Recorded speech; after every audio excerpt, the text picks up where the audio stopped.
আমার চ্যানেল কর্তৃপক্ষ থেকে আসলাম এক অসহায় মেয়ের কাছে। আমরা শুনবো তার জীবন কাহিনী। আসসালামু আলাইকুম। ওয়ালাইকুম আসসালাম। ছোট্ট আপু, কেমন আছো? আসলে কি বলেন, ভালো না থাকলেও বলতে হয় ভালো আছি। যাই হোক, তোমার নামটা, তোমার পরিচয়টা, দেশের বাড়ি কোথায়? আমি আগের ভিডিওতে বলছি আমার নাম মাহি, আমার দেশের বাড়ি চট্টগ্রাম। চট্টগ্রাম। তোমার নাম মাহিরে।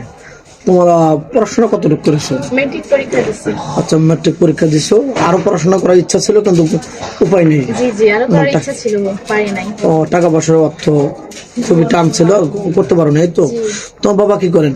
আমার বাবা 4 দোকান চাকরি করতো, কিন্তু আমার বাবা এখন অতিরিক্ত অসুস্থ, বুঝছেন। বাঁচবে কিনা সেটা জানি না, বাচ্চার কোনো চান্স নাই।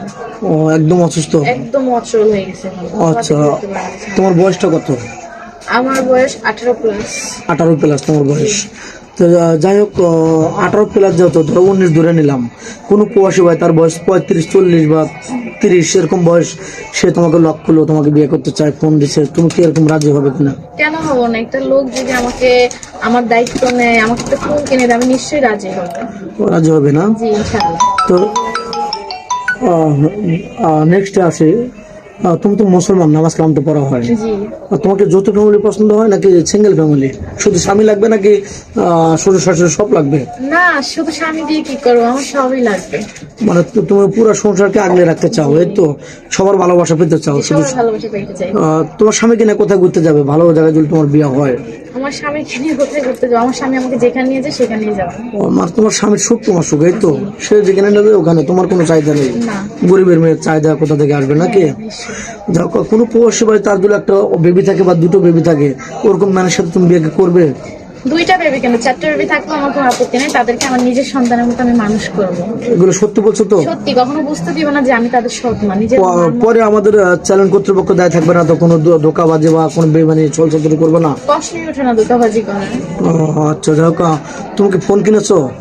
না, আমি তো ফোন এখনো কিনতে পারি নাই। আচ্ছা, যাই হোক, এখনো ফোন কেনোনি না? না। তো তোমার তো কোনো নাম্বার নেই। না।